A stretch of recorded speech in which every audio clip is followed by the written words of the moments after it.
رفض عرض مالي من سيراميكا كليوباترا مقدر ب 20 مليون جنيه. يبدو انه احمد عبد القادر حاسم موقفه واخد قراره ولا ينتظر الا انهاء الامور. كده النهارده لحضراتكم انه احمد عبد القادر انهى اتفاقه مع نادي الزمالك، يعني الكلام مع مسؤولي الزمالك انتهى، وعبد القادر يرى شقين. اول حاجه انه فرصته في الاهلي انتهت، هي القصه لانه المكان اصبح مليان باللعيبه. واحد. اتنين، عبد القادر مش عايز يروح لاي فريق غير جماهيري. نظريه ان في ظهير جماهيري في ظهري دي شريحه حتى الان. انت هدفك ان انت تكون منافس على شيء ما، حتى وان كان الكونفدراليه الموسم الجاي، دوري، كاس كونفدراليه، في مجموعه من البطولات.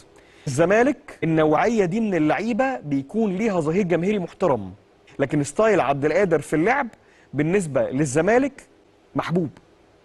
هل هيقبل ان هو يكون بديل لتشيكوبانزا على سبيل المثال؟ دي اسئله.